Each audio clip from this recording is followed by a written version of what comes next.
Mike, we've discussed so many of the legal ramifications from this case, but it is rather unusual.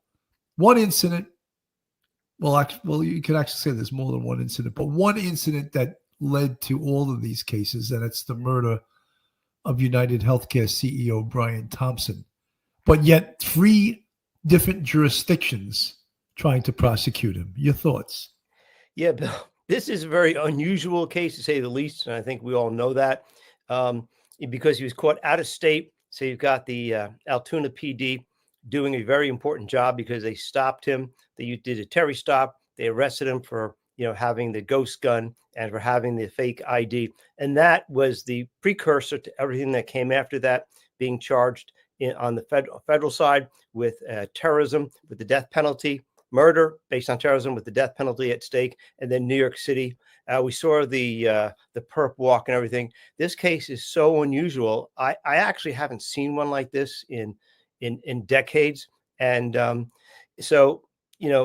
Karen Friedman Agnifilo, she has a whole heck of a lot of work because she's got to work for Luigi in 3 different jurisdictions. And as you say, she's chipping away here and there, doing what she can for Luigi to try to get the case into one forum, just one. And she's looking, it appears, to get the case into the federal side in the Southern District in Lower Manhattan and get rid of the state charges in Pennsylvania, get rid of the New York state charges in Manhattan. Very unusual. Mike, I'm a little surprised because I would have thought, and I think you may have thought the same thing, that, well, maybe it'd be good. Let's see if we can get rid of the federal charges because that's the death penalty. However, it seems like they're taking that on as a separate issue. Let's take on the separate jurisdictions. Let's see if we can get rid of one of them. And then we'll take on the death penalty portion of this because we don't think that this should be a death penalty case. And I think that may be her strategy. It's a really risky strategy. You and I have talked about this because if you've got a choice of forums and one has the death penalty hanging over your head, the other has the possibility of life behind bars. I want to get rid of and step out of that forum where you have the death penalty.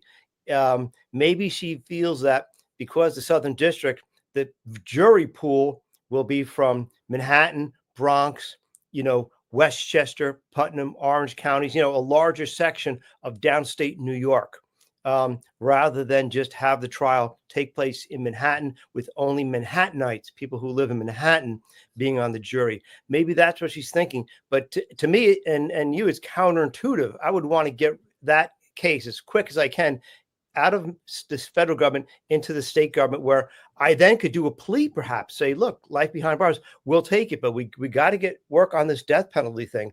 It's a huge gamble. And what I'm thinking is maybe she thinks she'll do better with a much larger, more diverse jury pool. I'm not sure, but that's what I'm thinking right now. It does seem a little counterintuitive.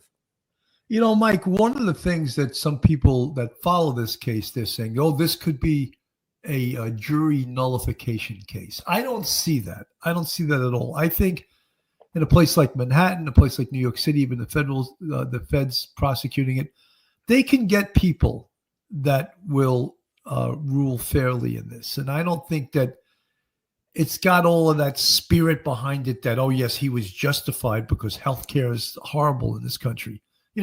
We can all acknowledge that. Yeah, healthcare is not what it should be in this country.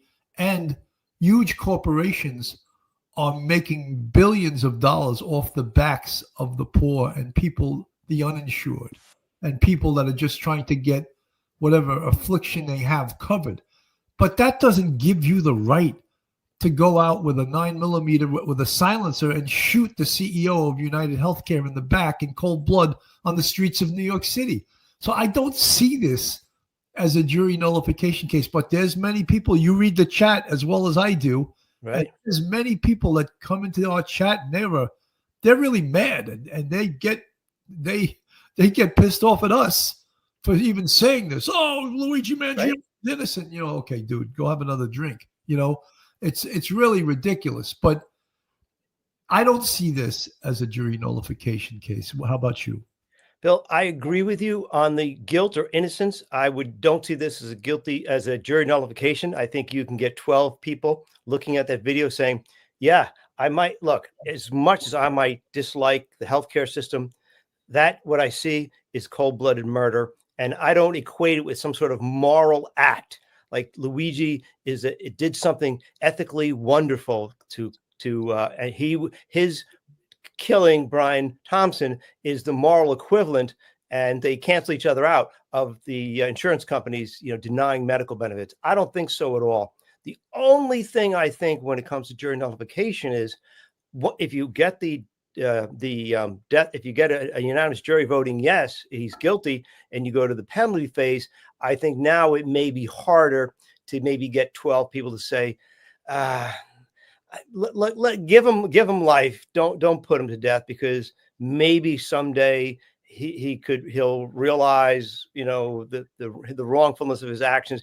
Like me, I don't really like the death penalty under really any circumstances. So I think maybe jury nullification in that penalty phase, but I agree with you 100%, not in the guilty phase. I think New Yorkers and people in the Southern District or in Manhattan, people will say that's murder.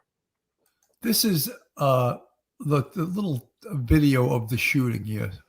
Police sources tell ABC News a man in Altoona, Pennsylvania is being held for questioning in connection. Boom. When you watch that, when you just watch, there he is walking down the street, and when you watch this cold-blooded murder, Luigi Mangione, or allegedly it's Luigi Mangione, pulls out a gun with a silencer, premeditated, a lot of planning going into this. Is being held for questioning in connection with the shooting death of United Health. It's hard to imagine people watching that. And of course, people are going to say, that's not him. That's not him. They're all going to say, oh, that's something of the government invented. That's not Luigi Mangione. How do you know it's him? So all of those issues will come up. But when you watch that, the perpetrator, let's call him, comes out of the shadows, premeditated, stalked this man, pulls out a 9mm with a silencer on it, and shoots him in the back, dead, on the streets of New York City. How could that even be? When I hear people say, oh, it was justified because of this, how many people has United Healthcare killed? And how they justify that is beyond me.